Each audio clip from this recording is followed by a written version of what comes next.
हमारे बीच में आदरणीय ब्रह्म सम्मानीय रामवीर जी स्वागत कर रहे हैं। पगड़ी पहना कर इनके लिए जोरदार ताली बजाइए आप सब।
श्री राधे बोली वृंदावन बांके बिहारी लाल की, भक्त वत्सल भगवान की। अब थोड़ा सा स्वागत हो गया है, अब थोड़ी कथा का भी हम सब आनंद ले, तो थोड़ी स्वागत के लिए थोड़ा विश्राम दिया जाए, अब कथा रसपान किया जाए। तो आइए हम सब बड़ी सुंदर कथाएं श्रवण करते हैं। व्यासी महाराज हम सबको बड़ी सुंदर कथा सुना रहे हैं। सभी लोग ध्यान से और शांत चित्त से भगवान की कथा सुने। जय श्री राधे।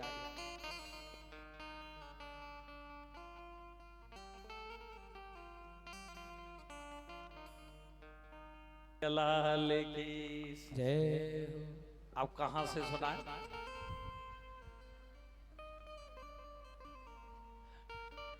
क्यों भाइयों बहनों माताओं, कथा कहां से सुनाए?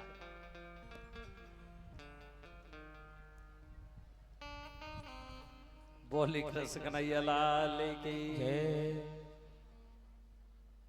अब एकाग्रचित होकर आप लोग कथा सुने। जो भी स्वागत वाले हैं अब केवल 5 बजे के बाद आरती के पहले स्वागत करेंगे।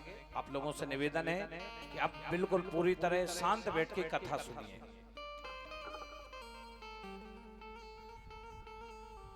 बोले आनंद कंद भगवान की जय। एक बात, संसार की जितनी चीजें हैं सब बिगड़ने वाली। धन को कमाने में तकलीफ, धन खर्च हो जाए तो तकलीफ, इन दोनों में ज्यादा तकलीफ, और धन की रखवाली करने में भी तकलीफ। लेकिन राम नाम रत्न तो ऐसा है, ना चोर ले सकता है ना कोई लूट सकता है। 3 व्यक्ति विदेश से आए, बड़ी बड़ी डिग्री करके आए। कथा को ध्यान से सुनो। एक उसमें डॉक्टर था, एक मास्टर था, एक इंजीनियर था। आप कितने भी पद वाले बन जाइए, एक सामने नदी पड़ गई, घूमने आए थे, नदी में एक नाव में केवट बैठा हुआ था। बोले भैया उस पार छोड़ दोगे? बोले महाराज हम तो बैठे ही हैं, हमारा तो काम ही है। ध्यान से सुनिए कथा को। अब थोड़ा जो पढ़ लिख जाता है उसके लिए थोड़ी सा अभिमान तो आ ही जाता है।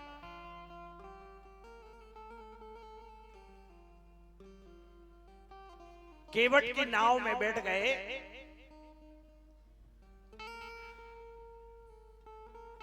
अब सबसे पहले इंजीनियर खड़ा हुआ, क्योंकि इंजीनियर को बहुत घमंड था, मैं तो इंजीनियर बन गया, करोड़ों की कमाई। इंजीनियर केवट से बोला कि ये बताओ केवट भैया, अगर 10 बाई 10 का मकान बनाना हो तो कितना ईटा सीमेंट सरिया लगेगा? बोले ओ महाराज हम तो घास की झोपड़ी में रहते, हमें क्या पता।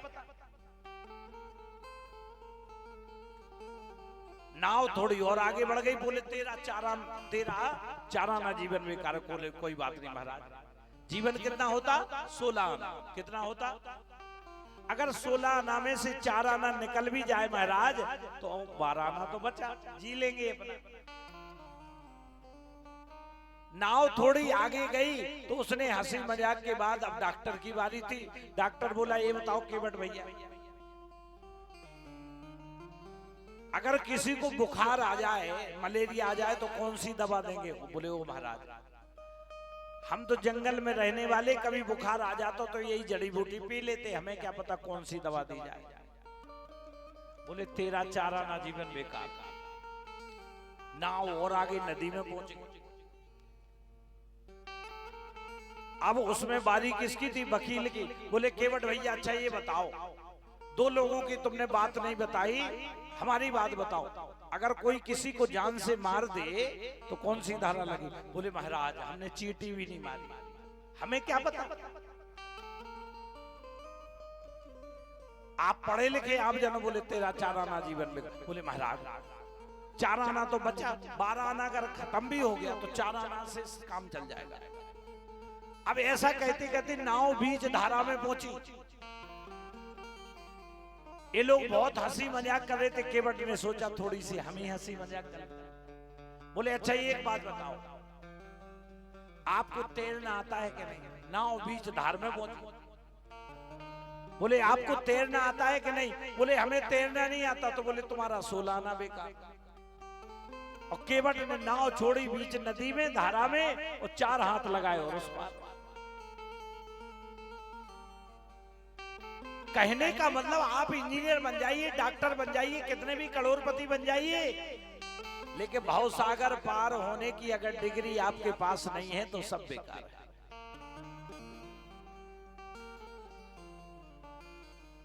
अगर भाव सागर पार होने की डिग्री नहीं है तो सब बेकार है। इसलिए हमेशा प्रभु नाम की कमाई की डिग्री होनी चाहिए।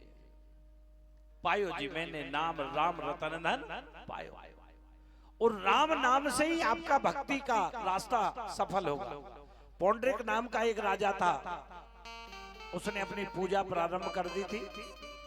भगवान कृष्ण ने उसका वध किया, उसका कल्याण किया। भगवान द्वारिका से कुरुक्षेत्र आए, यहां पर भीम के द्वारा जरासंध का वध करवाया। बोले वृंदावन बिहारी लाल की।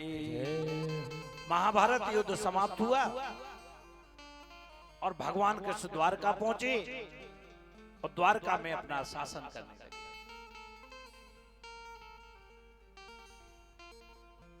एक बहुत सुंदर कथा सुखदेव जी महाराज सुना रहे हैं। सुखदेव जी महाराज कहते, परीक्षित में तुम्हें एक बड़ा सुंदर प्रसंग सुनाता हूं। कृष्ण जैसा करुणा का सागर कौन हो सकता है? कृष्ण के एक बचपन के सखा थे।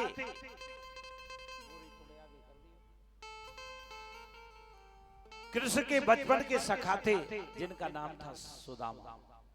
कौन थे? सुदामा। बड़ी सुंदर कथा। ठीक है। कृष्ण जैसा करुणा का सागर कौन होगा?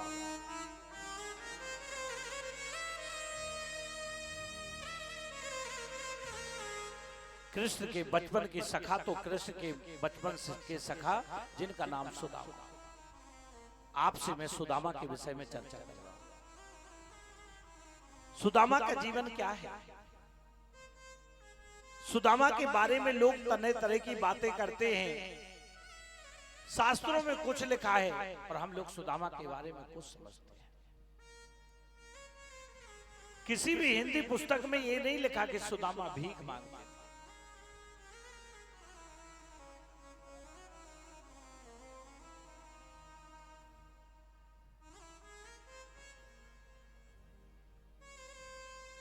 किसी भी शास्त्र में ये नहीं लिखा कि सुदामा भीख मांगते थे। सुदामा भिक्षा मांगते। भीख और भिक्षा में अंतर है। भिक्षा मांगने वाला व्यक्ति का नियम होता है कि अगर एक घर में मिल जाए ना उसे, तो फिर दूसरे घर मिल जाता है। लेकिन जो भिखारी होता है वो सुबह से शाम तक मांगता ही रहता है। कृष्णस्यासीदि सखा कश्चिद ब्राह्मणो ब्रह्मवेत्तमान् विरक्त इंद्रियार्थेषु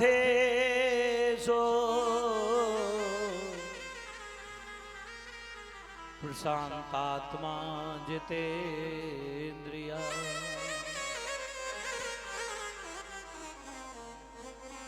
कृष्ण के बचपन के सखा थे। सुदामा का प्रशांत मन जितेंद्र थे। सुदामा जी परम जितेंद्र, इंद्रियों को जीतने वाले। जीवन में एक बार भी भिक्षा मांगी ऐसा किसी शास्त्र में नहीं लिखा, भीख मांगी नहीं लिखा। औरन को धन चाहिए बाबरी, ब्राह्मण को तो धन केवल भिक्षा। भागवत में लिखा है कि ब्राह्मण यदि भीख मांगता है तो उसका ब्राह्मणत्व तो नष्ट हो जाता है।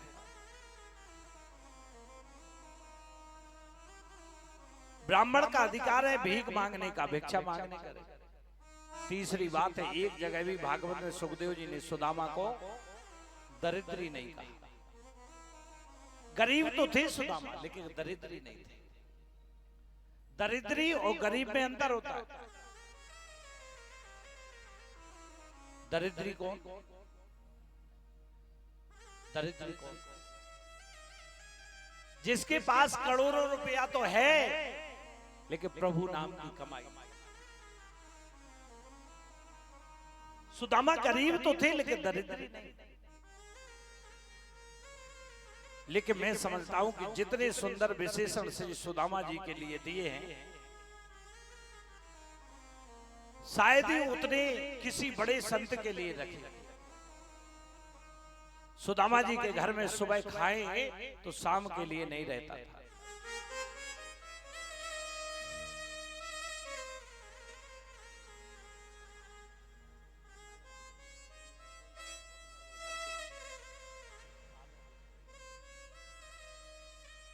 बोले वृंदावन बिहारी लाल की जय हो। सुदामा जी के घर में सुबह खाएं तो शाम के लिए अन्न नहीं, और शाम को खा लें तो सुबह नहीं। लेकिन सुदामा दरिद्री नहीं है, गरीब है। और गरीबी ऐसी नहीं, 8-8 पुत्र है, किसी बच्चे के तन पे कपड़ा नहीं।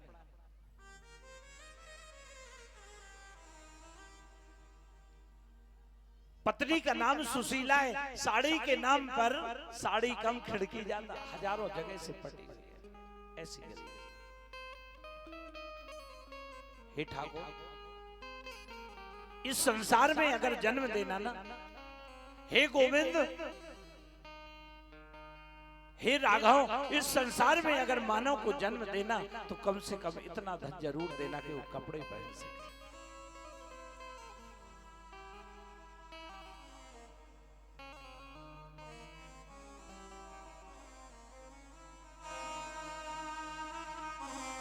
शाम को बच्चे आते, माता जी भूख लगी, मैया भूख लगी।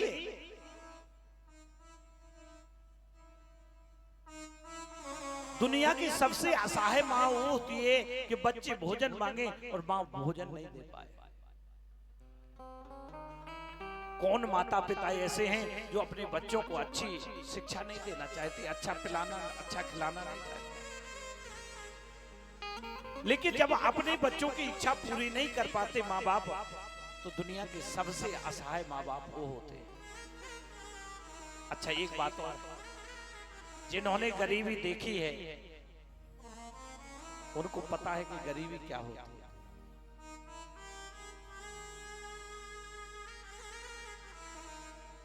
और जिसने गरीबी देखी नहीं वो गरीबी का क्या जानता है।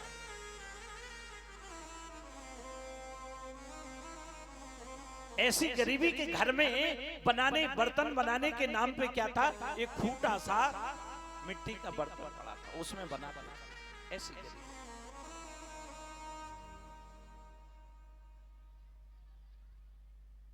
लेकिन ध्यान देना, संतोष बहुत था। गोधन गज धन बाज धन और रतन धन खा, जब आवे संतोष धन तो सब धन धोर समा।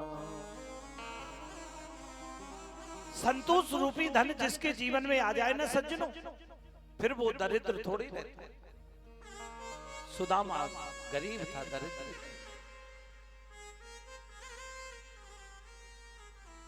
और गरीबी ऐसी नहीं थी, ऐसी गरीबी कि 3-3 दिन हो जाते थे, बच्चे भूख से तड़पते थे।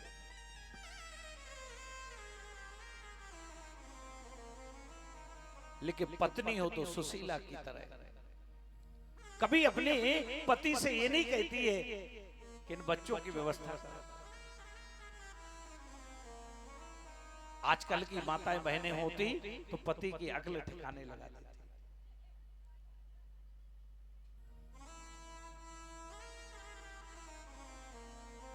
सुदामा जी रात दिन कृष्ण नाम का चिंतन करते हैं। विश्वासो फलदायकम, विश्वास इतना है कि उन्हें विश्वास है कि एक ना दिन ठाकुर जी जरूर देंगे।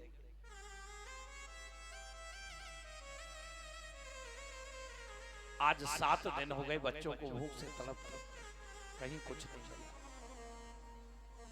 ध्यान देना, जब भगवान परीक्षा लेने पे आता है ना, और परीक्षा किसकी लेता है?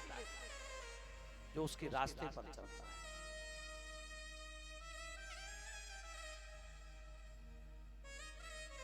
विश्वास इतना है कि दिन रात कृष्ण नाम का कीर्तन। बच्चे कहते पिताजी भूख लगी है, बेटा कृष्ण नाम का कीर्तन कर।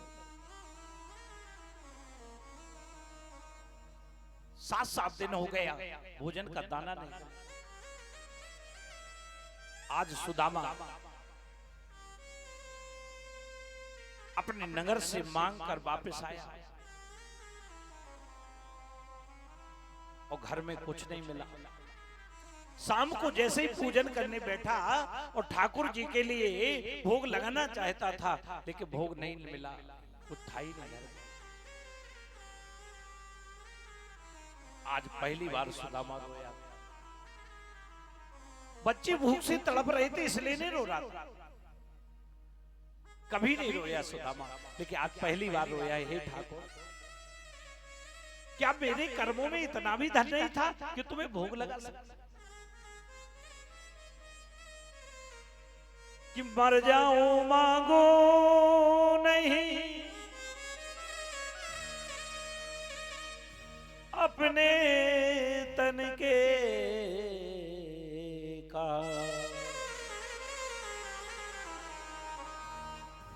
अपने लिए सुदामा ने कभी नहीं मांगा, परमारथ के कारण मोहे नया बेला। आज रोया इसलिए कि हे प्रभु, क्या मेरे भाग्य में इतना भी नहीं था कि मैं आपको प्रसाद लगा सकूं? रात भर सोते रहा, रात भर रोते रहा सुदामा।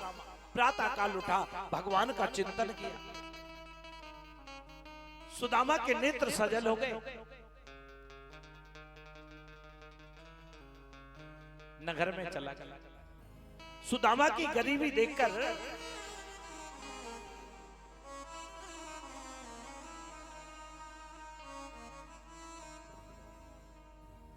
भगवान रुक्मणी भगवान को भोजन परोस रही।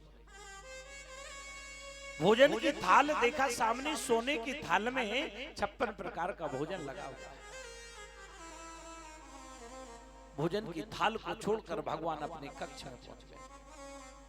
रुक्मणी बड़ी उदास हो गई कि आज भगवान ने पहली बार उदास देखे। क्या बात है, क्या कारण? रुक्मणी जब पीछे से पहुंची तो भगवान रो रहे थे। रुक्मणी ने हाथ जोड़कर कहा, प्रभु आपको कष्ट क्या है?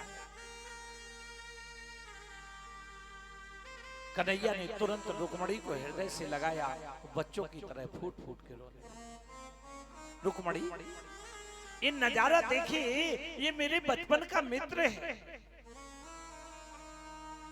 मित्र लोक का स्वामी, सोने की थाली में खाने वाला मैं उसका मित्र हूं, और मेरा मित्र दर दर की ठोकरें खा रहा है। मुझे मित्र होने पर धिक्कार है।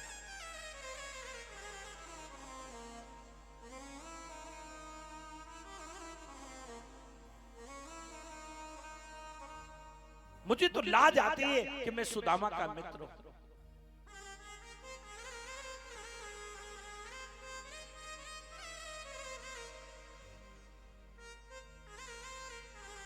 रुक्मणी ने कहा महाराज आप नाटक क्यों करते हैं? आप चाहो तो रंक को राजा बना दीजिए और राजा को रंक बना सकते हैं, आपके हाथ में सब। कन्हैया कहते क्या करें रुक्मणी, उसके कर्म। उसने अपने कर्मों का बंधन इतना मजबूत बांध लिया है कि मैं चाह कर भी कुछ दे नहीं पाता। ध्यान देना, अपने कर्मों को इतना, कर्मों की गठरी ऐसी नहीं बांध लेना कि भगवान चाह करके भी आपकी मदद ना कर सके।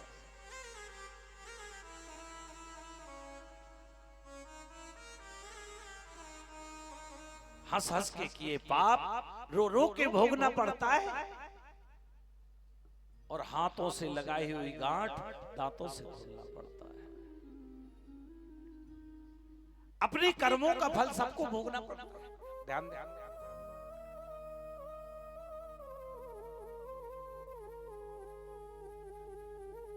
सुदामा की ऐसी गरीबी देख करके भगवान रो रहे। रुक्मणी ने कहा कि आप मुझे आदेश दे दो, मैं दे के आता। बोली रुक्मणी उसके भाग्य में नहीं है, नहीं मिलेगा। तुम कितना भी दे के आओ उसके भाग्य में है ही नहीं। रुक्मणी ने एक गृहिणी का भेष बनाया। सुदामा ने पहले घर में मांगा भिक्षा में देही। रुक्मणी ने गृहिणी का भेष बना करके चावल के बीच में सोने की मोहरें रखकर उसको दे दिया। सुदामा इतना विरक्त संत था सुदामा कि वो चावल लिए और बस एक घर से काम हो गया। आज तो लगता है ठाकुर जी ने मेरी बारस करवा दी। बारस मतलब 7 दिन से एकादशी चल रही है, आज लगता है 8वें दिन मेरे द्वादशी भगवान मना देंगे। सुदामा ने लिया, दूसरे घर नहीं गए, घर वापस आए। 2 बैल लड़ते हुए आए।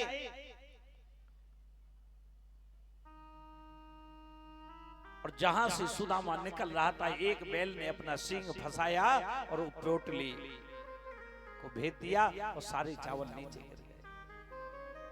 चावल में जो सोने की मोहरें रखी थी वो भी गिर गई। सुदामा ने सोचा आज फिर लगता है मेरे ठाकुर जी की इच्छा नहीं है। ठाकुर जी की इच्छा मान करके आंख बंद करके वो कृष्ण नाम का सुमरन करके आगे बढ़ गए। घर को आ गए। घर में आए, पत्नी बच्चे इंतजार कर रहे थे शायद कुछ मिले, लेकिन आज 8 दिन हो गए कुछ नहीं मिला। रात भर वैसे ही भूख से सोते रहे, कृष्ण नाम का कीर्तन करते रहे। प्रातः काल सुदामा नगर में निकले। रुक्मणी से भगवान कृष्ण कहते हैं कि देखो रुक्मणी, जब सुदामा के भाग्य में था ही नहीं तो उसे कैसे मिलेगा?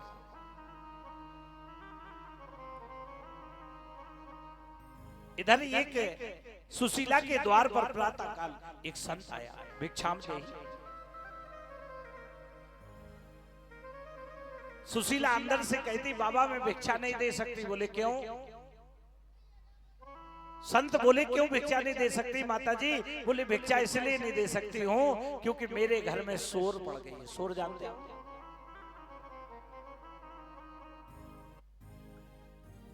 कितने लोग जानते हैं शोर?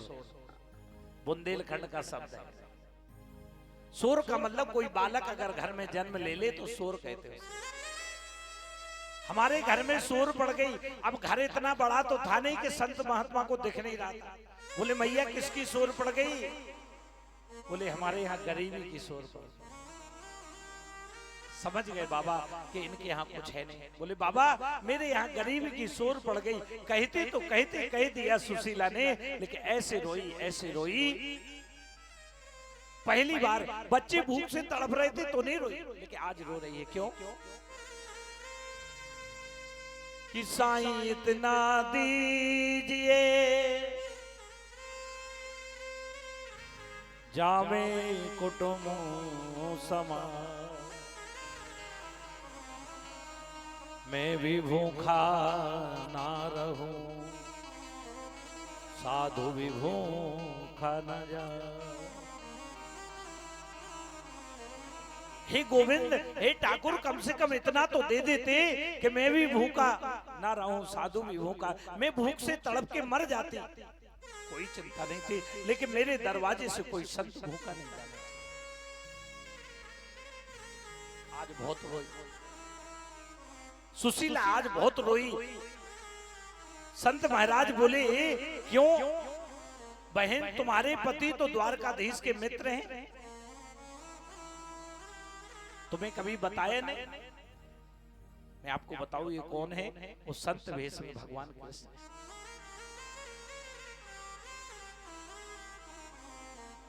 संत वेश में भगवान कृष्ण बाहर खड़े कि किसी भी विध से सुदामा मेरे पास तो आ जाए।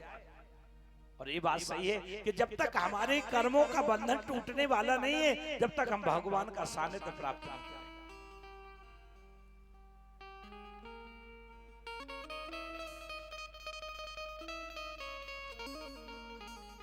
संत महाराज इतनी बात कह के चले गए।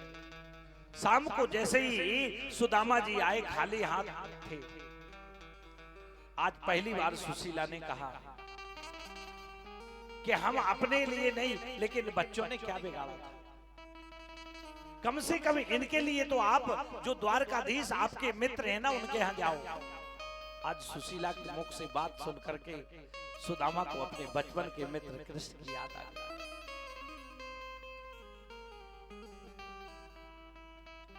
बचपन के मित्र कृष्ण की याद आ गई, कैसे हम लोग साथ में खेलते थे, कैसे गुरु आश्रम में काम करते थे।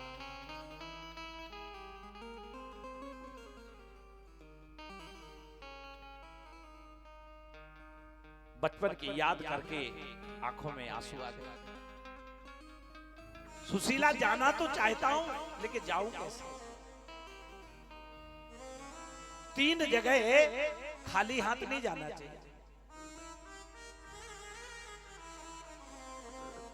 3 जगह कभी खाली हाथ नहीं जाना चाहिए। कहां कहां?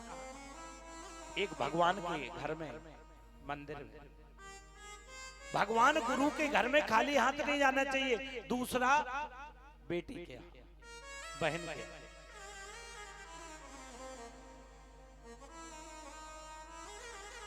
मायके की मिट्टी से प्रेम होता है बहन को।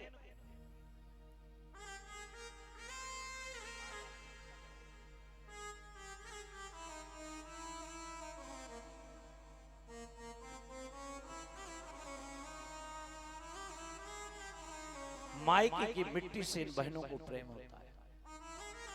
भली वो करोड़पति घर में क्यों ना हो, लेकिन अगर मायके से सुना कि भाई आ रहा है, पिताजी आ रहे हैं, तो कुछ ना कुछ लाएंगे, क्योंकि मायके से उनकी यादें जुड़ी होती हैं।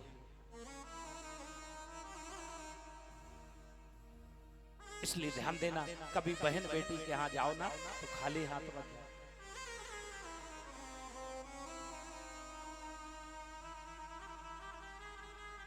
ये बहनें माताएं करोड़पति घर में क्यों ना हो, लेकिन मायके से कोई भी चीज जाती है तो उन्हें सोने से ज्यादा प्रिय होती है। और तीसरी जगह है मित्र क्या।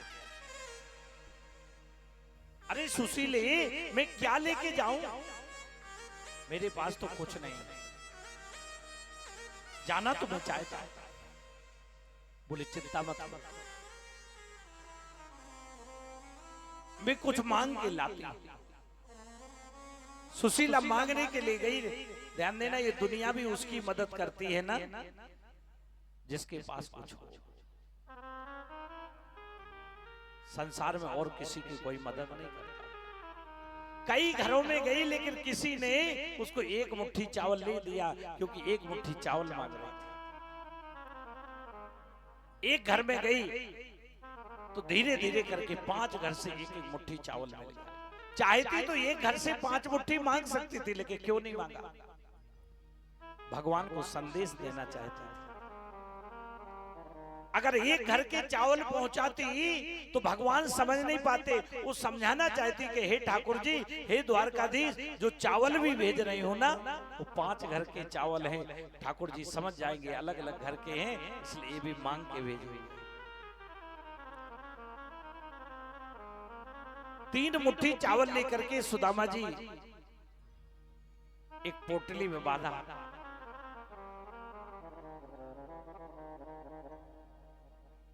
ऐसी पत्नी भगवान सबको दे, गोविंद से मिलने के लिए प्रेरणा दे रही।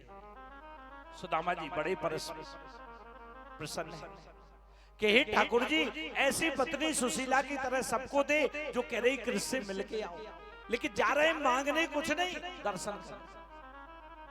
अगर लोग ये सोचे कि सुदामा मांगने जा रहा है, तो मांगने नहीं जा रहा है, दर्शन करने जा रहा है। सुदामा जी की शरीर कैसा है, दर्शन कर। 20 जगह से धोती फटी हुई है, 20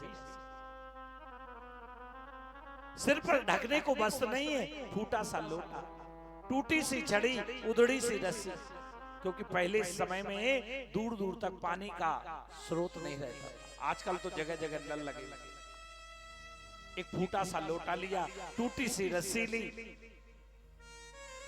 पैरों में विवाहियां फटी हुई हैं, मोटे इतने हैं कि एक एक हड्डी देख सकते हैं, लेकिन मस्तक से ब्रह्म तेज झलक रहा है।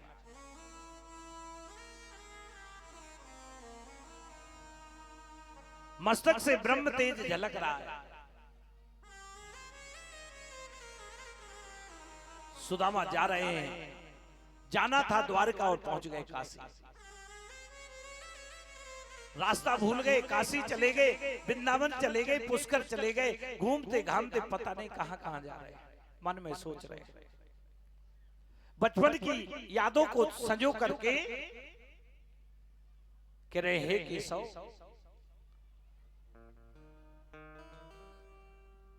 कृष्ण मिलने की कामना है मन में, गोविंद के दर्शन की दिव्य अभिलाषा है।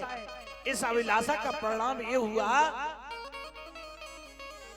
कि सुदामा की भूख और प्यास चली गई।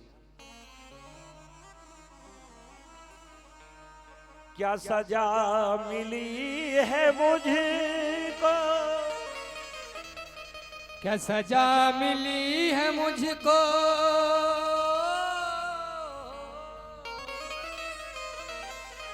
क्या सजा मिली है मुझको, तेरी दोस्ती के पीछे दर दर भटक रहा हूँ, तेरी दोस्ती के पीछे दर दर भटक रहा हूँ, तेरी दोस्ती के पीछे दर दर भटक रहा हूँ, तेरी दोस्ती के पीछे दर दर भटक रहा हूँ, तेरी दोस्ती के पीछे।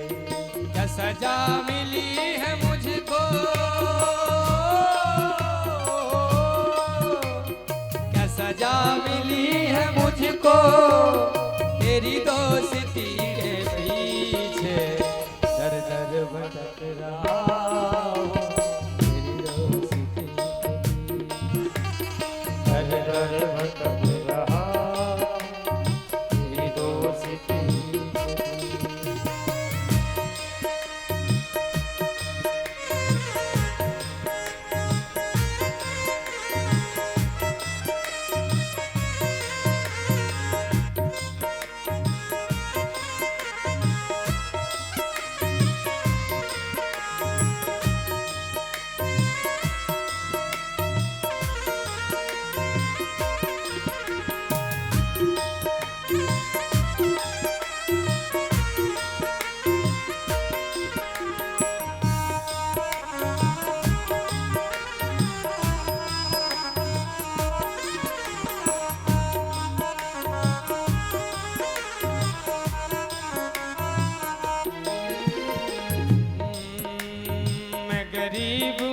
तो क्या है, क्या है, मैं गरीब हूँ तो क्या है, दीनों के नाथ तुम हो, मैं गरीब हूँ तो क्या है, दीनों के नाथ तुम हो, होठों पे है उदासी,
प्यासी, हे द्वारिका के वासी, अखियां दरस की प्यासी, द्वारिका के वासी, अखियां दरस की प्यासी, दिखला झलक जरासी, ओ दिखला झलक जरासी, तेरी दोस्ती के पीछे दर्द रहा हूँ, तेरी दोस्ती के पीछे दर्द भटक रहा हूँ, तेरी दोस्ती के पीछे।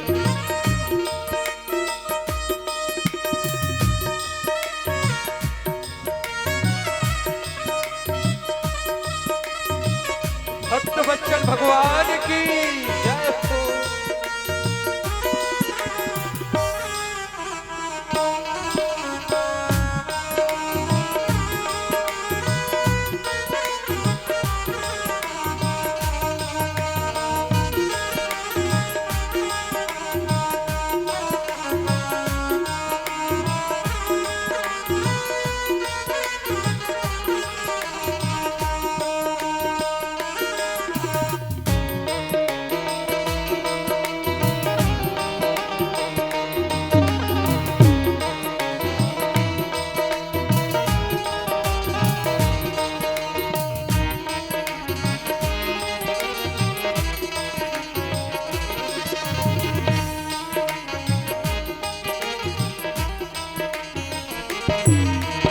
बचपन का यार आया आया मोहन तेरी गली में, बचपन का यार आया मोहन तेरी गली में, बचपन का यार आया कान्हा तेरी गली में, बचपन का यार आया मोहन तेरी गली में, दर दर भटक के आया,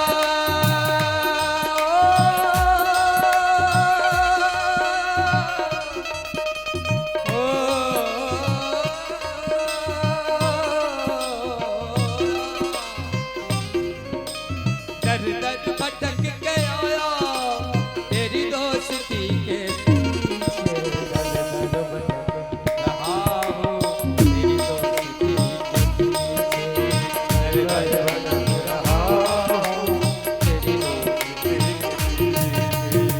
सजा मिली है मुझको तेरी दोस्ती के पीछे, दर दर भटक रहा हूँ, तेरी दोस्ती के पीछे, दर भटक रहा हूँ, तेरी दोस्ती के पीछे। तुम हो पतित पावन पावन अधमों का मैं हूँ स्वामी, हो पतित पावन पावन मधुमुख में हूँ स्वामी, तुम हो पतित पावन अधमों का मैं हूँ स्वामी, तुम हो पतित पावन मधुमुख में हूँ स्वामी। अब तो दरस करा दो, अब तो दरस करा दो, तेरी दोस्ती के पीछे तेरी दोस्ती दर दर भटक रहा हूँ, तेरी दोस्ती के पीछे। ओ कान्हा, पीछे पीछे दर दर भटक रहा हूँ, तेरी दोस्ती के पीछे। क्या सजा मिली है मुझको तेरी दोस्ती के पीछे, दर दर भटक रहा हूँ, तेरी दोस्ती दर दर भटक रहा हूँ, तेरी कान्हा रे, कान्हा रे, दर दर भटक कान्हा रे, दर दर भटक रहा हूँ, कान्हा, दर दर भटक रहा हूँ। कान्हा।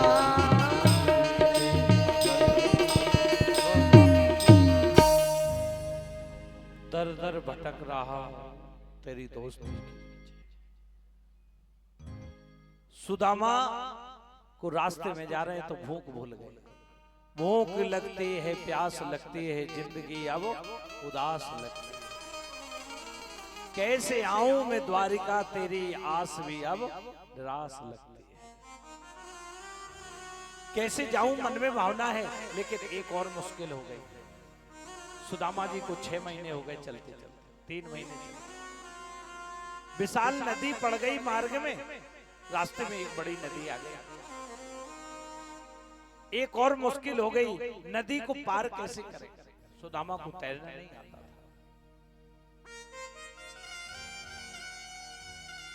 3 महीने से सुदामा पैदल चल रहे हैं, और जब सुदामा चलते हैं ना तो बीमारियों से खून झल रहा है, कांटे के लगने के कारण शरीर सूख गया। नदी को पार कैसे करें, बड़ी भारी चिंता है सुदामा के मन में। बैठ गए, अब नदी पार नहीं हो सकती। एक केवट आ गया, अरे भाई कोई जाने वाला है क्या? सुदामा बोले हाँ भैया मुझे जाना है, तुम पार लगा दोगे क्या? जैसे ही सुदामा नौका में बैठने लगे तो केवट ने पूछा कुछ है भी कि ऐसे ही बैठने लगे? इतनी बात जैसे ही केवट ने पूछी तो ब्राह्मण देवता नाव के नीचे उतरने लगे। बोले महाराज बैठिए बैठिए। बोले नहीं भैया, तुम लोगों का कोई भरोसा नहीं। पहले नाव में बिठा लोगे और फिर नदी के बीच में ले जाकर कहोगे हमें 10 नहीं 50 चाहिए, मेरे पास तो कुछ नहीं। तो सुदामा उतरने लगे। जैसे ही सुदामा नाव के नीचे उतरने लगे, तुरंत केवट ने हाथ पकड़ा। बोले महाराज तुम जैसों को मैं ऐसे ही पार लगाता हूं। ब्राह्मण लोगों को ये बात सुदामा समझ नहीं पा रहे हैं। बोले ब्राह्मण तुम जैसों को मैं ऐसे ही पार लगाता हूं। जैसे ही सुदामा नौका में बैठे, अच्छा आइए आप बिना पैसे के पार हो सकते। भोला सा ब्राह्मण पतली सी छड़ी लिए शांत बैठा है। केवट बार बार सुदामा की तरफ देख रहे हैं।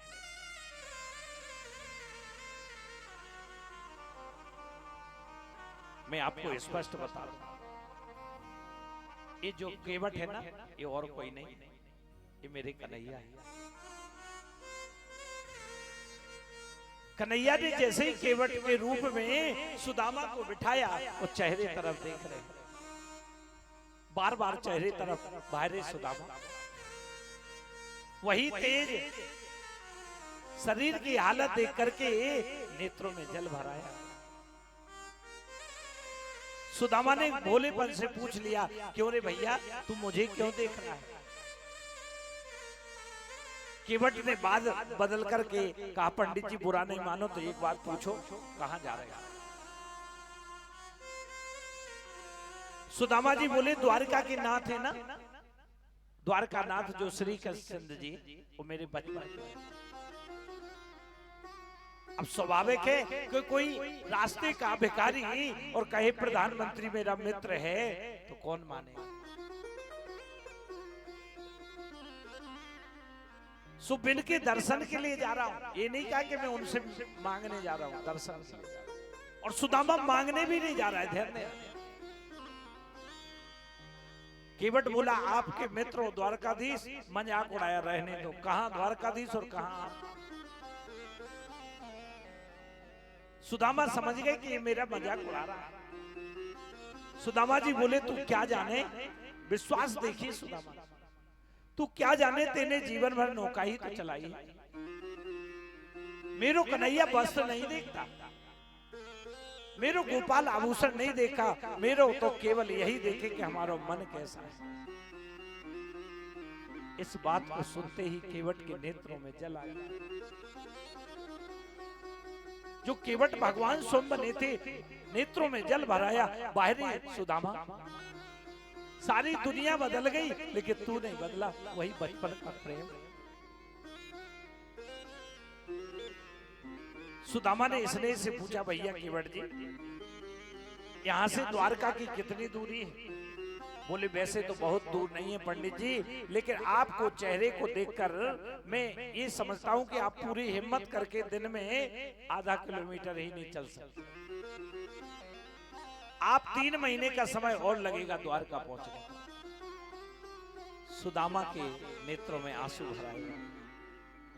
हे कन्हैया, मेरे कर्म तो मुझे पता है इतने अच्छे नहीं कि तुमसे मिल सकते। मुझे पता है जब तक शुद्ध कर्म नहीं होंगे तब तक आपसे मिल नहीं सकते। अरे गोविंद, मुझसे बेटा बेटी नाती पोता धन संपत्ति नहीं चाहिए, केवल तुम्हारे दर्शन की कामना है मन में। अगर तुम सोच रहे हो मुझे कुछ चाहिए तो ऐसा गलत है। मुझे कुछ नहीं चाहिए, केवल तुम्हारे दर्शन चाहिए गोविंद। अब सुदामा ने समझा कि बहुत दूर है, अब तो जा नहीं सकते क्योंकि 3 महीने में हालत खराब हो गई। नदी के उस पार पहुंचे, एक वृक्ष के नीचे सो गए। तुम्हारी 1000 बार गरज पड़े तो हमें बुला लो, हम तो यहीं सो रहे हैं। नदी के किनारे पर सुदामा की डली को तकिया बना करके सो गए। आधी धोती ओढ़ ली, आधी पहने, लेकिन सोया था नदी के किनारे। और जैसे ही उस ब्राह्मण को नींद खुली तो द्वारका के दर्शन कर रहे। भगवान ने सोते में ही सुदामा को उठा करके द्वारका के किनारे रख दिया। बोल वृंदावन बिहारी लाल की। बड़े बड़े प्रसाद, बड़े बड़े दिव्य महल, सुवर्ण मंडित दरवाजे, श्री कृष्ण जय श्री कृष्ण जय श्री कृष्ण की ध्वनि सबके मुंह से। सुदामा ने देखा तो ये बड़ी सुंदर नगरी है, कहीं स्वप्न नहीं। बड़े बड़े प्रसाद दिख रहे हैं। सुदामा जी को ढूंढते ढूंढते द्वारका के द्वार पर आ गए। कृष्ण के द्वारपालों का बड़प्पन देखिए, कितने विनम्र। जो वास्तव में बड़े होते हैं ना, वो विनम्र होते हैं, और जो गलती से बड़े हो जाते हैं उनमें बड़प्पन कभी नहीं आ पाता। बड़े तो हो गए लेकिन उनमें बड़प्पन नहीं आ पाए। ध्यान देना, जो पेड़ ज्यादा फल देने लगता है वो झुकना जानता है, झुक जाता है। कि बड़ा हुआ तो क्या हुआ, बड़ा हुआ तो क्या हुआ, जैसे पेड़ खजूर, पंछी को छाया नहीं, फल लागे अति दूर। ऐसे बड़े होने से क्या बात। धोखे से बड़े तो बन गए लेकिन उनको छाया वो किसी को नहीं दे पा रहे। कृष्ण के द्वारपाल जय बजय खड़े हैं। सुदामा ने कहा भैया जय श्री कृष्ण। द्वारपाल बोले जय श्री कृष्ण। सुदामा ने पूछा ये कौन सी नगरी है? यह हमारे कृष्णचंद्र महाराज की द्वारकापुरी है। ओहो, तब तो वही द्वारका है मेरे मित्र कृष्ण की। भगवान के दरबारों ने उस ब्राह्मण का उपवास नहीं किया। आज का कोई व्यक्ति होता तो उसका उपवास करता, हंसी उड़ाता। सज्जनों, जिस ब्राह्मण के चरणों में जूते नहीं है, उसने जब ये कहा कि मेरे मित्र कृष्ण के द्वारकाधीश हैं, तो जय विजय दोनों सुदामा के चरणों पर गिर पड़े। उनके नेत्र भर आए। बोले महाराज, हमारे प्रभु के मित्र तो आप जैसे ही होते हैं।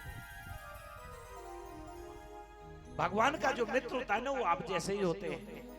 सुदामा ने कहा सुनो भैया, आप ये मत सोचना मैं कुछ मांगने आया हूं। क्या ऊंची भावना थी। सुदामा कह रहे मैं कुछ मांगने नहीं आया हूं, केवल मुझे गोविंद का दर्शन करा दो। 1 मिनट मेरे कन्हैया की झांकी दिखा दो। कोई घनश्याम से कह दो तुम्हारा यार आया है, तुम्हारा यार आया है। कोई घनश्याम से कह दो तुम्हारा यार आया है, तुम्हारा यार आया है।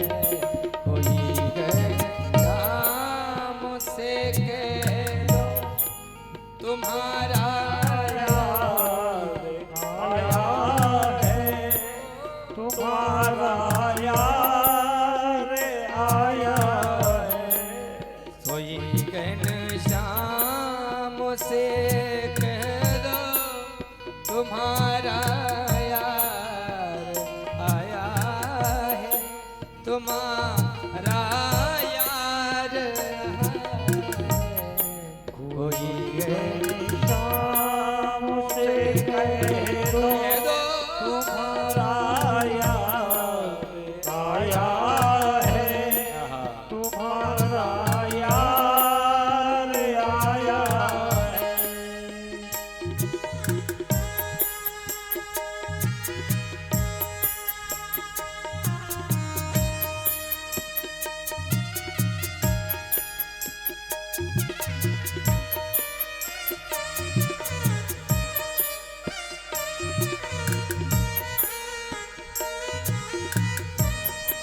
सुधामा नाम है मेरा, सखा घनश्याम है मेरा।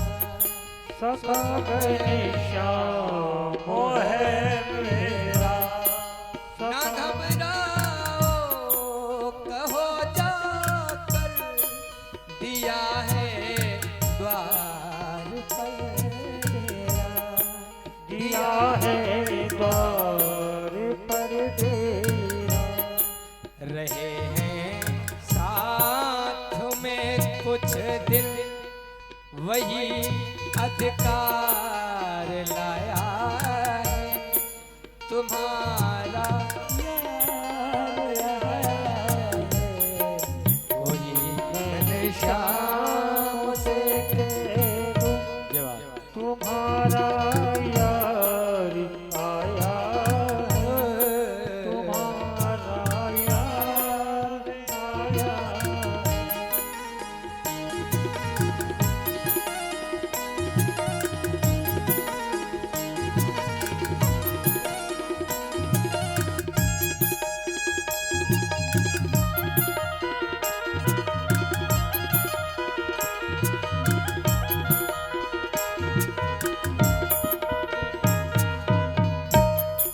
हुई दुर्बल मेरी हालत, पड़े हैं पाँव में छाले, पड़े हैं पाँव में छाले।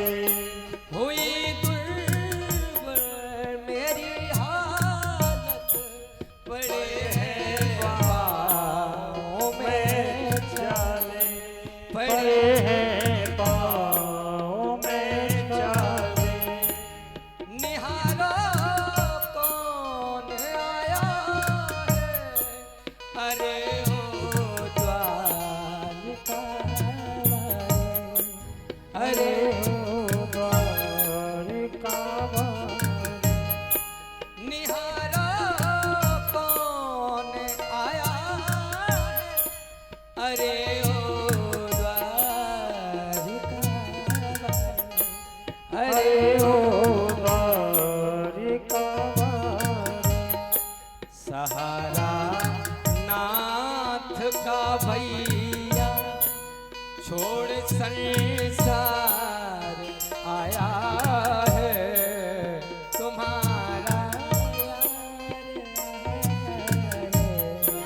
कोई घनश्याम से कह दो तुम्हारा यार आया है, तुम्हारा यार आया है, तुम्हारा यार आया है, तुम्हारा यार आया है।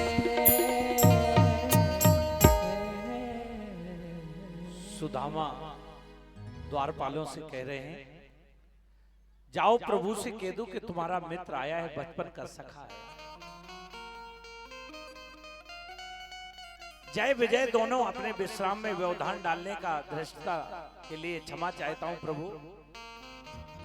साक्षात करुणा के सागर हैं। जब विजय को भी इस बात का अभिमान है कि हमें द्वारकाधीश के द्वारपाल हैं, भगवान बोले हाँ बोलो क्या बात है।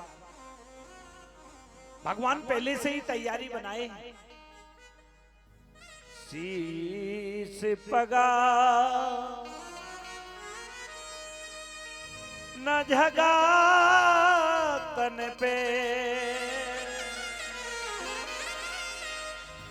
प्रभु जाने को ही बसो के ही ग्राम, धोती फटी सिलटी दुपटी, और उपाय उपासन की नहीं साम,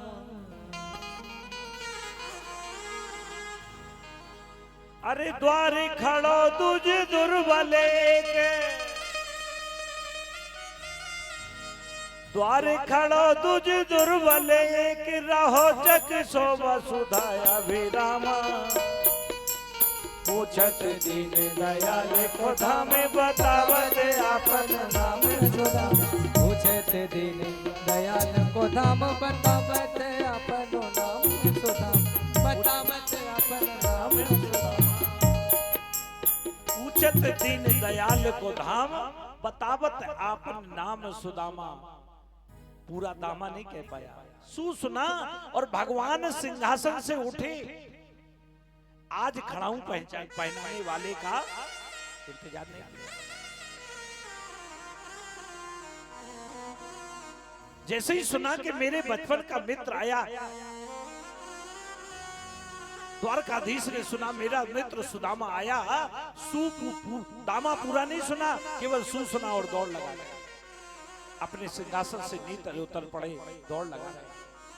आज गरुड़ जी का इंतजार नहीं किया, दुपट्टा कहीं गिरा, कुंडल कहीं गिरे, चरण पादुका पांव में नहीं, नंगे पैरी मेरे दौड़ते जा रहे, क्योंकि सुदामा नंगे पैर आया था।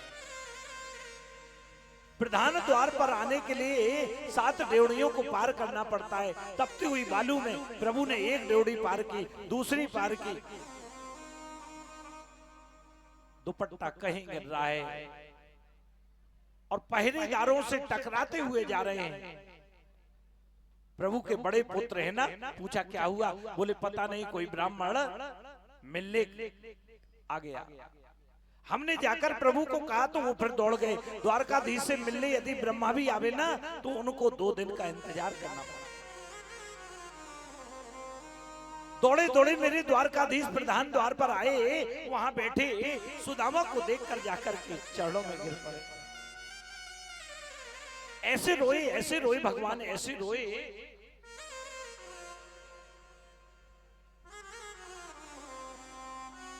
कुछ देर भगवान का मुख से एक भी शब्द नहीं निकल रहा है।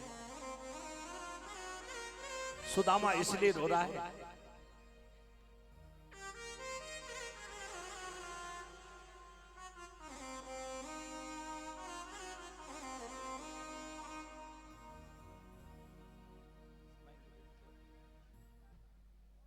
सुदामा इसलिए रो रहा है कि त्रिलोकीनाथ मेरे चरणों पर पड़ा है। सोचिए, जिसके लिए हजारों वर्ष संत तप करते हैं और उसके दर्शन नहीं होते, आज सुदामा के चरणों पर गिरा है। भगवान इसलिए रो रहे हैं कि तू मेरे कारण दुख सहा। माताओं बहनों, बाद में रख देना।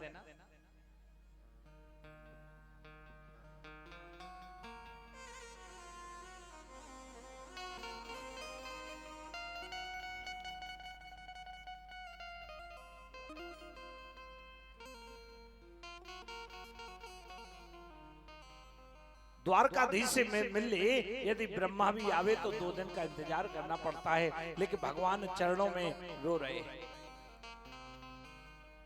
सुदामा जी का हाथ पकड़ा, अपने महल की तरफ ले गए। अच्छा, भगवान रो क्यों रहे? क्या संसार में इतने लोग गरीब हैं, उनके लिए नहीं रोते? सभी माता बहनों से निवेदन है कि अभी ये चावल का भोग अभी ठाकुर जी जब भोग लगाएंगे तब चढ़ाएं, सभी बैठ जाएं, अभी कथा सुन ले। हाँ, उसके बाद चढ़ा दें, कोई बात नहीं, प्रसाद सब भोग में जाएगा। सभी चढ़ा दें, अभी कथा में डिस्टर्ब ना करें, सभी बैठ जाएं माता बहन। होली भक्त वत्सल भगवान की। आप लोग अपने अपने स्थान पर बैठ जाएं। माताओं बहनों बात समझे, कथा सुन लीजिए और अभी रखे रहिए। जब ठाकुर जी अपना चावल लेंगे तब आप चढ़ा देना। कथा सुन। दौड़े दौड़े मेरे द्वारकाधीश ऐसे रो रहे, बिलख बिलख के ऐसे रो रहे हैं कि जैसे एक माँ का कई वर्षों बाद एक पुत्र घर आ जाता है। अच्छा एक बात बताइए, क्या संसार में इतने लोग दुखी हैं, इतने लोग गरीब हैं, लेकिन सुदामा के लिए क्यों रोए? आप लोगों ने कथा सुनी कि सुदामा ने भगवान का हिस्सा खाया। ये अर्ध सत्य है, पूरा सत्य नहीं।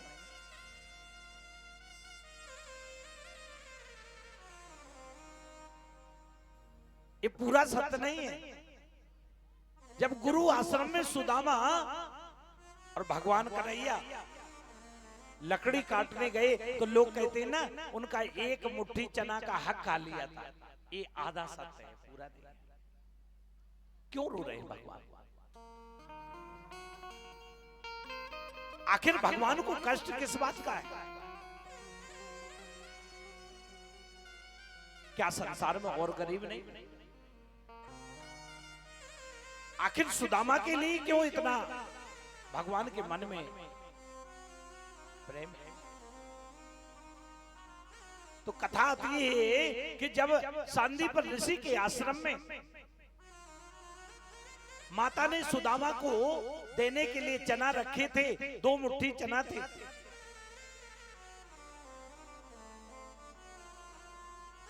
और मैया ने वो चना सुदामा और कृष्ण के लिए रखे थे कि जंगल में लकड़ी काटने जाएंगे तो ये 2 मुट्ठी चने दे देंगे। इतने में दुर्वासा जी आ गए दरवाजे पर। मैया भिक्षाम थी।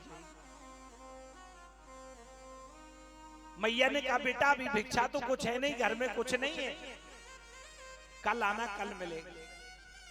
दुर्वासा ऋषि ने आंखें बंद की तो समझ गए कि मैया ने 2 मुट्ठी चने रखे, लेकिन हमारे लिए नहीं, सुदामा और कृष्ण के लिए रखे। क्या मैं तुम्हारा पुत्र नहीं? दुर्वासा ऋषि ने श्राप दे दिया कि ये कोई जो चना खाएगा वो जीवन भर गरीब रहेगा। ये बात सुदामा ने सुन ली। भाइयों बहनों माताओं, सुदामा ने कन्हैया का हक नहीं खाया था। जब जंगल में पहुंचे, रात्रि हो गई, सुदामा चने खाने लगा, क्योंकि गुरु माता का प्रसाद फेंक भी नहीं सकते। देखो उस श्रापित चने थे। सुदामा जानता था कि अगर ये चने खा लेंगे तो ताउम्र मुझे गरीबी भोगनी पड़ेगी, ऐसी गरीबी कि कोई कल्पना नहीं कर सकता है। लेकिन सुदामा का भाव था, मैं मित्र को गरीब नहीं होने दूंगा, मैं सारे जीवन कन्हैया के लिए गरीबी भोग लूंगा। कन्हैया तो रो इसलिए रहे हैं कि बायरे सुदामा, तूने मेरे लिए सारे जीवन गरीबी भोग।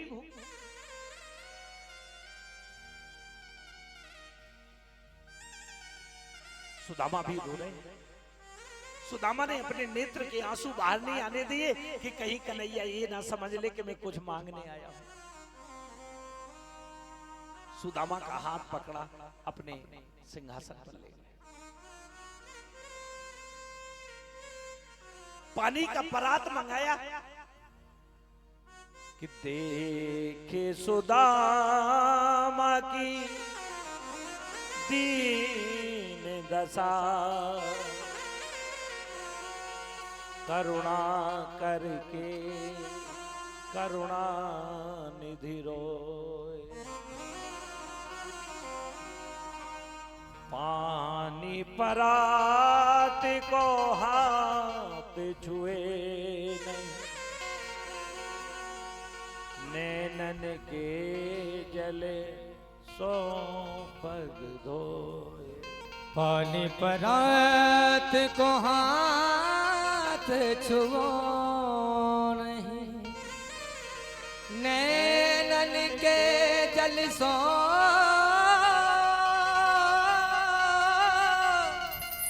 पग धो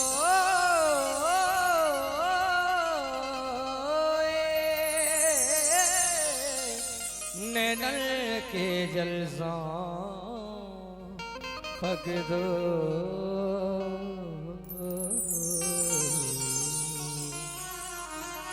महात्मा सुदामा जी को देखकर करुणात्र हो गए। सुखदेव जी कहते परीक्षित कृष्ण के रुदन को देखकर सुदामा भी जोर जोर से रोने लगे। अपने हाथ से आंखों के अश्रु से उनके पैरों को धुल दिया, जो कांटे लगे थे अपने दांतों से निकाल रहे, अपने दांतों से कांटे निकाल, पीतांबर से पैरों को पोंछ रहे हैं। भगवान के प्रेम को देखकर उनके जितने भी पुत्र थे सब गदगद हो गए।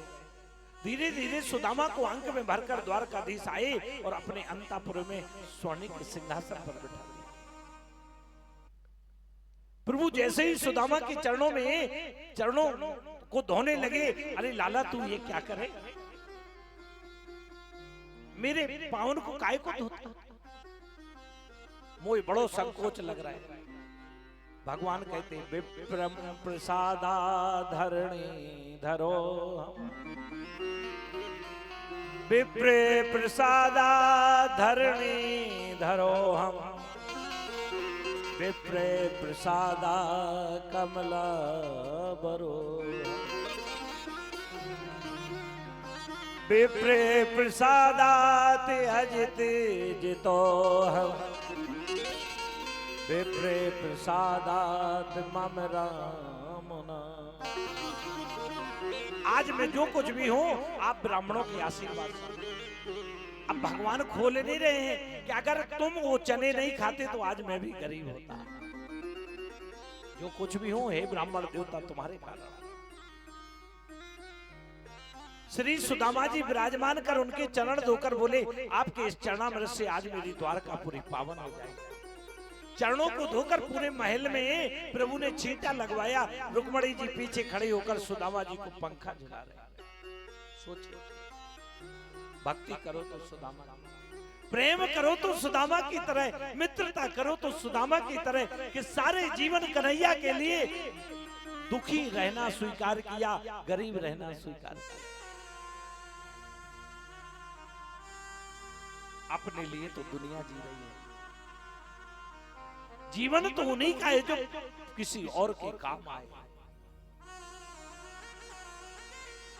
आचार्य सुखदेव जी कहते परीक्षित, श्री कृष्ण ने सुदामा जी को अद्भुत स्वागत किया। ये स्वागत किसी दरिद्री का नहीं, ये किसी भिखमंगी के नहीं, ये स्वागत सुदामा के जीवन के त्याग का स्वागत। ये स्वागत ब्राह्मण का नहीं हो रहा है, ये स्वागत गरीब का नहीं, दरिद्री के नहीं, ये स्वागत सुदामा के त्याग का हो रहा है। रुक्मणी जी पंखा झुला रही, मन में विचार करने लगी कि इस अवधूत निर्धन ब्राह्मण ने ऐसा कौन सी तपस्या की, जरूर पूर्व जन्म में कोई सत्कर्म किया होगा। त्रिलोक के गुरु मेरे पति लक्ष्मीपति साक्षात कृष्ण जिनका इतना स्वागत करे, वो वास्तव में कोई साधारण नहीं हो सकता। धूप दीप से नैवेद्य से सुदामा का स्वागत किया। भगवान की सब पत्नियां आकर बैठी, भगवान के पुत्र आदि आकर सामने बैठे। गोविंद ने पूछा सुदामा जी कैसे हैं आप? सुदामा जी ने जवाब दिया, गोपाल मेरे समान सुखी इस संसार में दूसरा कोई नहीं। आज का व्यक्ति होता ना तो हजार बार मैं ऐसा हूं, मेरे पास खाने को नहीं है। सुदामा ने ये नहीं कहा। हे कन्हैया, दुनिया का अगर सबसे कोई सुखी व्यक्ति है तो आपके सामने सुदामा खड़ा है। कन्हैया मन में सोच रहे हो तो मुझे दिख रहा है कितने अच्छा। एक बात और है, दुनिया का सबसे सुखी व्यक्ति कौन? विपदो नैव विपदा संपदो नैव संपदा,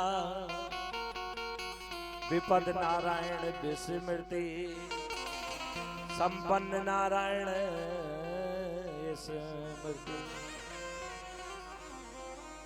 धन का ना होना विपत्ति नहीं है, परिवार का ना होना विपत्ति नहीं है। सबसे बड़ी विपत्ति है नारायण की विस्मृति हो जाना। नारायण को भूल जाना ही सबसे बड़ी विपत्ति है। विपदौ नैव विपदा संपदौ नैव संपदा विपद नारायण विस्मृति संपन्न नारायण स्मृति। दुनिया की सबसे बड़ी विपत्ति अगर कोई है तो भगवान को भूल जाना। अगर सबसे बड़ी कोई संपत्ति है तो भगवान नारायण को याद रखना। इससे बड़ी दुनिया में और कोई संपत्ति नहीं। 56 प्रकार के व्यंजन जब सामने बनकर आए, प्रभु ने कहा भोग लगाइए। ऐसा नहीं सुदामा को बहुत दिन बाद मिले हो तो टूट पड़े हो। सुदामा जी बोले लाला तू बुरा नहीं माने तो एक बात बोले बोली मित्र क्या बात है? ये पकवान ज्यादा खावे से बुद्धि खराब हो जाती, भजन में मन नहीं लगता। जो ये 56 प्रकार के तू भोजन ले आया ना, इससे बुद्धि बिगड़ जाए, भजन में मन नहीं लगता। मैं तो 2 टिक्कड़ शाम को नमक के साथ और 2 टिक्कड़ सवेरे नमक के साथ। कन्हैया बोले कि जो प्रसाद लगा करके भोजन करता है उसकी बुद्धि नहीं बिगड़ती। लाला ऐसी बात है तो दोनों संग भोजन करते। आचार्य सुखदेव जी परीक्षित दोनों मित्र के भेष में अंतर देखिए, कितना बड़ा अंतर है। एक मित्र है ऐसा जिसके चरणों में पादुका नहीं है। क्या दुनिया का कोई व्यक्ति ऐसे मित्र से संबंध निभा सकता है? अगर मित्रता की अगर कथा को सुनना है तो सुदामा और कृष्ण की मित्रता की कथा सुनो। क्या दुनिया का कोई ऐसा मित्र है कि रोड पे चल रहा हो, एक मित्र ऐसा जिसके पांव में चरणों में पादुका नहीं, और एक मित्र ऐसा जिसके पांव में पादुका सोने की और वो भी हीरे मोती से जड़ी हुई। समान शीलस्य विष्णे सुसंख्यम। दूसरा ऐसा जिसकी धोती 20 जगह से फटी हुई, लेकिन विचारों की सामंजस्य, विचारों में समानता देखिए। दोनों के लिए 2 थाली बनकर आई, एक साथ बैठ के भोजन कर रहे हैं, साथ में बैठ के भोजन। अब जब बचपन के मित्र मिलते हैं तो आंखें नम हो जाती है, बचपन की याद आ जाती है। करना हुआ थी, लेकिन बचपन की चपल लीलाओं को स्मरण करते मुस्कुराते भोजन करते। अब एक एक पत्नी सुदामा को प्रणाम करने के लिए आई। भोजन के बाद सबसे पहले रुक्मणी, मैं रुक्मणी महाराज प्रणाम करती हूँ, देवी चिर सौभाग्यवती भवा। मैं जामवती प्रणाम करती, देवी चिर सौभाग्यवती भवा। मैं मित्रविंदा सौभाग्यवती भवा। मैं सत्यभामा सौभाग्यवती भवा। एक एक पत्नी सुदामा को प्रणाम करती आ रही है, अपने हाथ को ऊपर उठाकर सबको आशीर्वाद देते जा रहे हैं।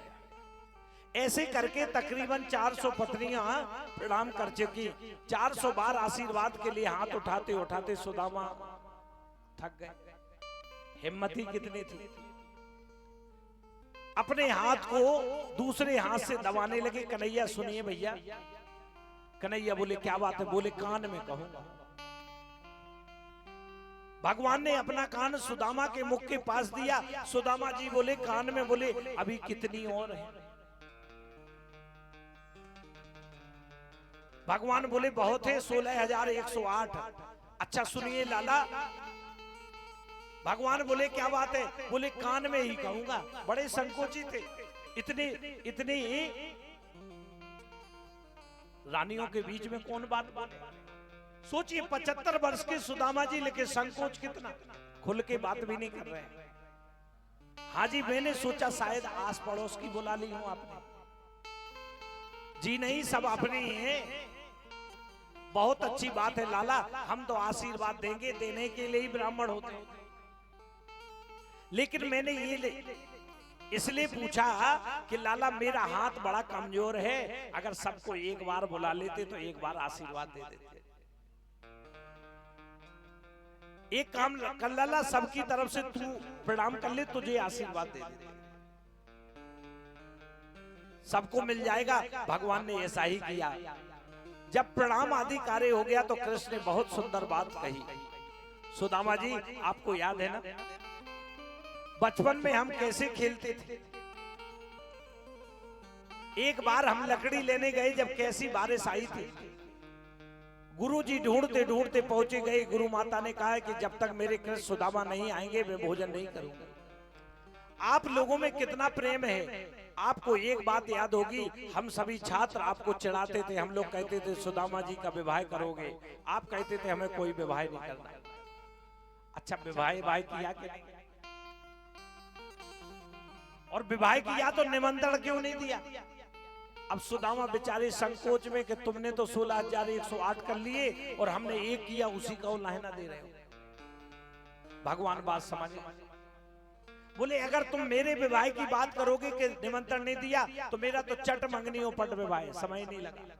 हरण हुआ और हाथ पे हाथ रखा और अर्जुन ने मंत्र पढ़ दिया, विवाह हो गया। मेरे तो ऐसे समय नहीं लगा। कन्हैया से बोले कान में बोलूंगा, क्योंकि इतने संकोची थे कि अपने विवाह की सोचिए, 80 साल का वृद्ध अपने विवाह की बात 4 लोगों में खुल के नहीं कह रहा है। और आज से 20 साल अगर पिछले में जाए तो किसी के घर में अगर बालक को देखने आए हैं तो बालक उठ के भाग जाता था माता पिता। उसकी विवाह की चर्चा हुई ना, तो बालक उठ के भाग जाता था। और अब अगर बच्चे के विवाह की चर्चा हो रही है और बच्चा बैठे हैं तो माता पिता उठ के भाग जाते हैं। समय बदल गया। पहले बालक उठ के भाग जाता था संकोच के कारण, और अब माता पिता उठ के भाग जाते हैं। कितना समय बदल गया। और इसके बाद कहते हैं कि नहीं नहीं हम साहब विकास कर रहे हैं। काय का विकास?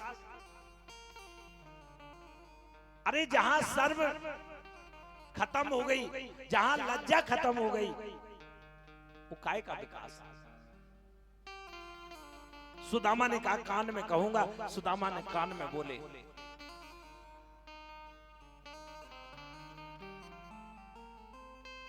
बोले शादी तो हमने की है। तो बोले मैं इसलिए नहीं पूछ रहा हूं, भाभी ने कुछ तो दिया होगा, खाली हाथ तो नहीं भेजा होगा। और सुदामा का हाथ दबाने लगे। सुदामा बार बार पोटली जो कांख में दबाए थे उसको खींची। जैसे ही कृष्ण भगवान ने एक हाथ खींचा और वो चावल की पोटली जो है फर्श पर बिखर गई, फैल गई। भगवान तो ये चाहते थे कितने जल्दी सुदामा को मैं दुखों को दूर करूं, ऐसे झपटे उन चावलों पर जैसे 56 प्रकार का भोजन बेकार। एक मुट्ठी लिया, एक लोग दे दिया।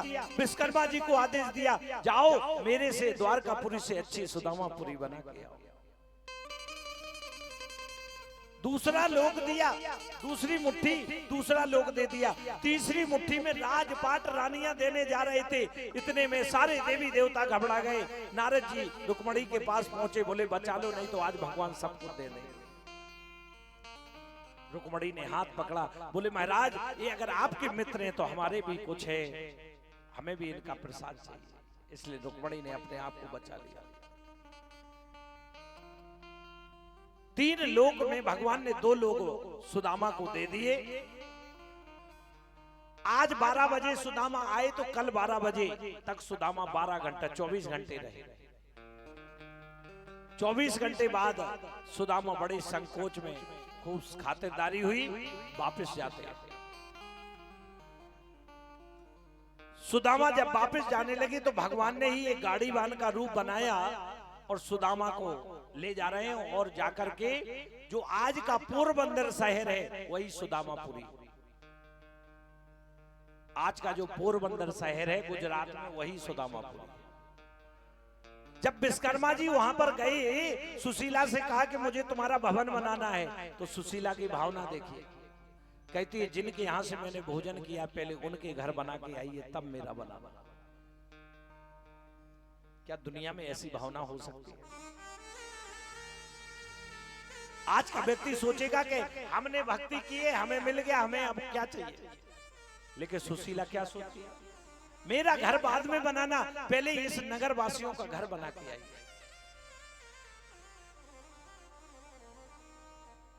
लेकिन आज का भक्त उल्टा है। एक व्यक्ति ने भक्ति की, शंकर जी प्रसन्न हो गए, बोले बेटा वर मांगो। लेकिन ध्यान रखना, वर तो मांग रहे हो, तुम्हें एक मिलेगा तो पड़ोसी को दो मिलेंगे। अब शंकर जी ने कहा कि पड़ोसी को दो मिलेंगे, वो बड़ा परेशान। बोले ठीक है महाराज, समय आने पे मांग लेंगे। अब घर आया तो उसने देखा कि पड़ोसी से बहुत ईर्ष्या होती थी। घर आया तो मांगा कि महाराज मेरे घर के कुआं पर, मेरे घर के सामने एक कुआं खुद जाए, अब पड़ोसी के सामने दो खुद जाए। थोड़ी देर में मांगता है, हे प्रभु मेरी एक आंख फूट जाए। अब विचार करिए, हमारी एक फूटे तो फूटे, लेकिन पड़ोसी की तो दोनों फूटेंगे। आजकल व्यक्ति अपना नुकसान करके भी पड़ोसी का नुकसान करना चाहता है। शंकर जी ने कहा तथास्तु, एक उसकी फूटी तो पड़ोसी की दो ही फूट गई। वो घर से बाहर निकला तो कुएं में गिर के एंड हो गया। कहने का तात्पर्य, सुशीला की भावना देखिए, क्या कह रही है कि पहले नगर के घर बना के आइए तब मेरा महल बनाना। सुदामापुरी बन के तैयार हो गई। सुदामा जी जैसे ही अपनी कुटिया वाली जगह पर आए, अब देखा कंचन का महल खड़ा हुआ है। जब सुदामा जी की झोपड़ी थी वहां सुंदर महल खड़े, सुदामा बोले मेरी झोपड़ी कहां गई, मेरी कुटिया कहां गई, मेरी समझ में कछु नहीं आवे। वहां पर दो दरबान खड़े थे, दोनों ने सुदामा से पूछा, सुनिए ये कौन सी जगह है। दरबान बोले ये सुदामापुरी, कहिए क्या बात है। सुदामापुरी, लेकिन मेरी पुरी होने का कोई मतलब नहीं है, मेरे यहाँ तो फूस की झोपड़ी पड़ी हुई। सुदामा ने कहा सुना है भैया, जरा सुदामा सेठ जी को बुलाओ। उसने सोचा कि कोई सेठ जी होंगे जिन्होंने झोपड़ी खत्म करके महल बना दिया। दरबान बोला मेरे सेठ जी तो पंडित जी हैं, सेठ जी नहीं है। सुदामा ने कहा पंडित जी तो मैं ही हूं, लेकिन मेरी इस प्रकार की नगरी होने का कोई मतलब ही नहीं। भगवान की लीला समझ में नहीं आ रही। सुदामा पंडित जी धनी होंगे, मेरी झोपड़ी में आग लगाकर अपने महल बनवा लिए होंगे।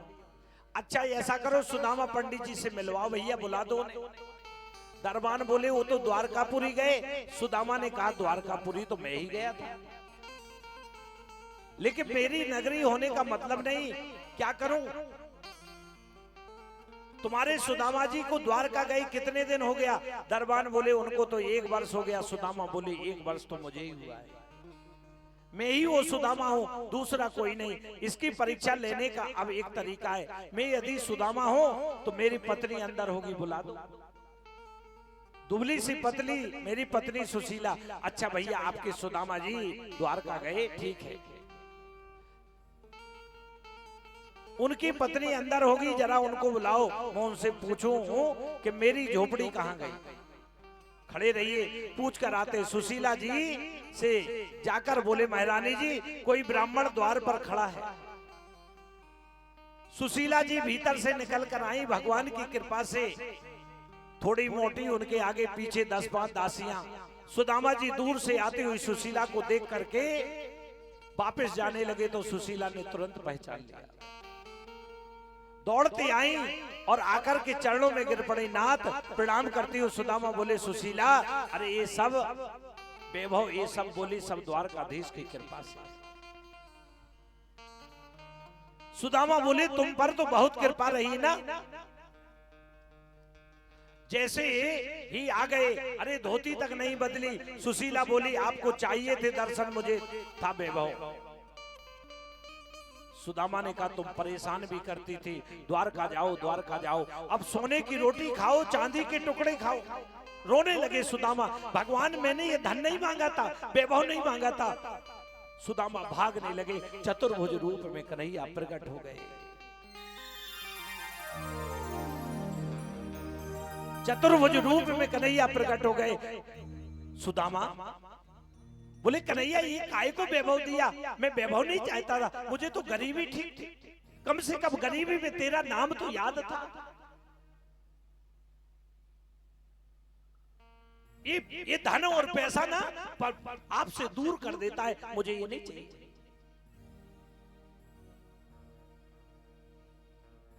सुदामा की बात सुनकर भगवान के नेत्रों में आंसू आ गए। सुदामा, ये माया तुझे व्यापेगी नहीं, ये माया तुझे कभी नहीं व्यापेगी।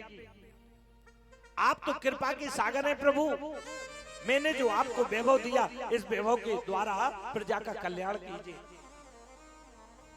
सुदामा ने तब किया, इतना वैभव पाकर उसके मन में अभिमान नहीं आया, अंत में गोविंद के धाम को गया। बोल वृंदावन बिहारी लाल की जय, बोले कृष्ण कन्हैया लाल की जय। इसलिए ध्यान देना, अगर मित्रता की कभी बात आएगी तो सुदामा कृष्ण की बात। आज एक मित्र कोई बड़ा आदमी हो जाता है तो छोटे का ध्यान नहीं देता है, लेकिन कहते बुलंदियों पर पहुंचकर दोस्ती भुलाई नहीं जाती, बुलंदियों पर पहुंचकर दोस्ती भुलाई नहीं जाती। अमीर होने से, हम सफर मिलने से दोस्ती मिटाई नहीं जाती। और सीखना है तो सीख लो कृष्ण और सुदामा से, अमीर होने से गरीब की दोस्ती मिटाई नहीं। सुखदेव जी कहते परीक्षित, आज ब्रजमंडल के सारे लोग आए कुरुक्षेत्र में, भगवान का मिलन हुआ, सभी रानियों ने राधा रानी के दर्शन किए।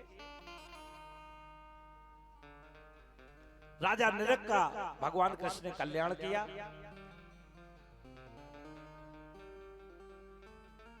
दत्तात्रेय की बड़ी सुंदर कथा थी, 24 गुरु बनाए। ध्यान देना, गुरु आप हजारों बना सकते, शिक्षा गुरु, लेकिन सदगुरु एक होता है।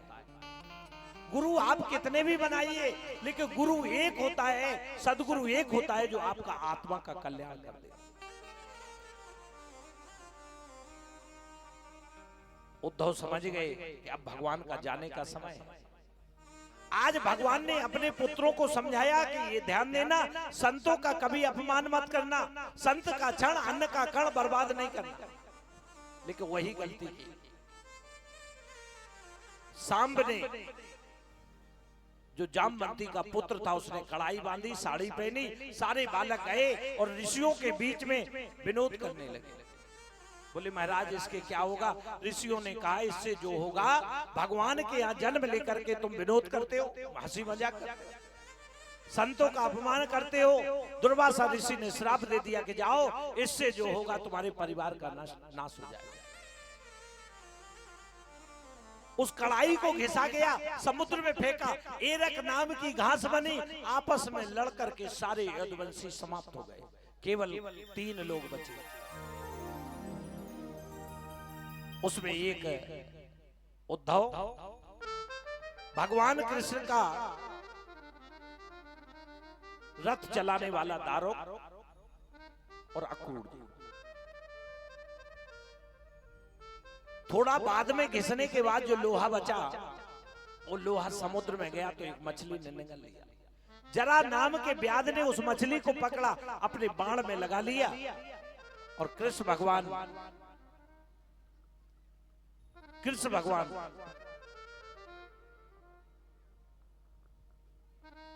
अरविंद यादव जी सहपुरा से आए हुए हैं और व्यासपीठ का प्रणाम कर रहे हैं। मैं भगवान से प्रार्थना करता हूं कि आप का जीवन उज्जवल और सुखमय रहे। बोल वृंदावन बिहारी लाल की जय हो। बहेलिये ने भगवान कृष्ण एक वृक्ष के नीचे लेटे हुए थे, उसने बाण मारा, उसके पहले ही भगवान कृष्ण सात शरीर गोलोक धाम वासी हो गए। बोले वृंदावन बिहारी लाल की जय। यहाँ पर कर्मों का सिद्धांत भगवान ने बताया, बाली को छुप के मारा था, इसलिए आज देखो कर्म का सिद्धांत कितना पक्का कर दिया, जो जस करे सो तस फल। आज सारे प्रश्न अभी तक परीक्षित पूछता था, लेकिन आज पहली बार सुखदेव जी प्रश्न पूछ रहे हैं।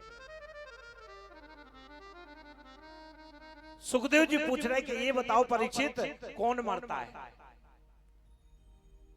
तो राजा परीक्षित हंसकर बोला, महाराज मैं तो मरता ही नहीं, क्योंकि मैं शरीर नहीं हूं।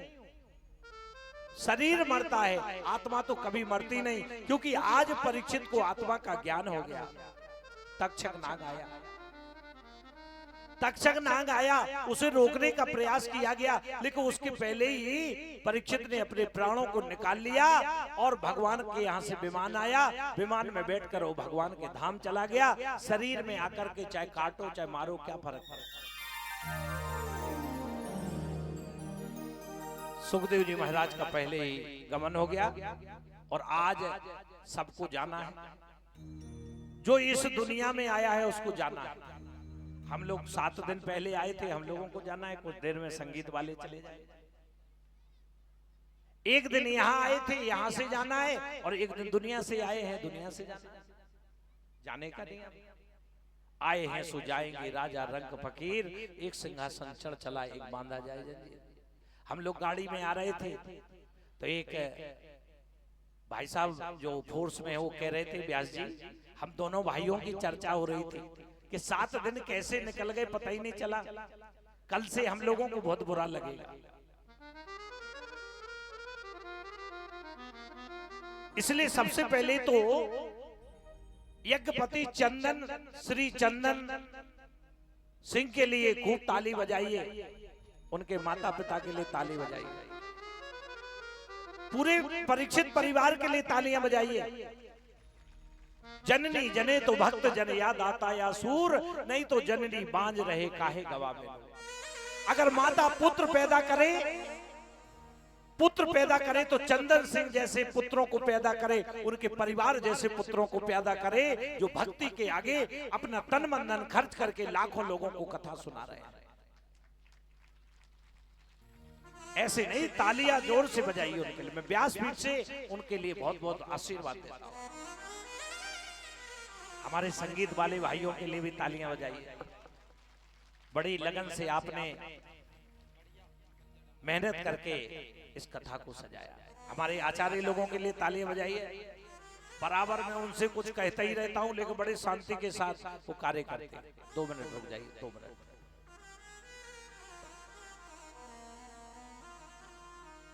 जिन लोगों ने इस कथा के आयोजन में सहयोग किया उनके लिए भी तालियां बजाइए।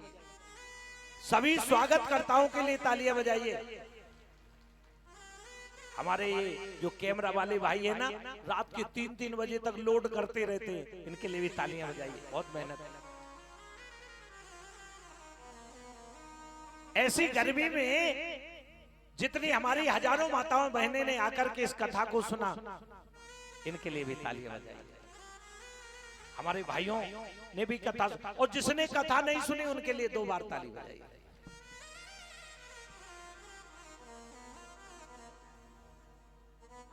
हमारे माइक वाले भाई के लिए भी ताली बजाइए। बड़ी सुंदर माइक उनका चलता है। मैं व्यासपीठ से सबको बहुत बहुत बधाई देता हूँ, आशीर्वाद देता हूँ। ए मेरे ठाकुर जी, जितने लोगों ने इस आयोजन में भाग लिया और नहीं लिया, उनका जीवन सुखमय हो, उनका दामन खुशियों से भरा रहे। सर्वे भवन्तु सुखना, सर्वे सन्तु निरामया, सर्वे भद्राणि पश्यन्ति, मां कश्चित् दुःखभाग्। सभी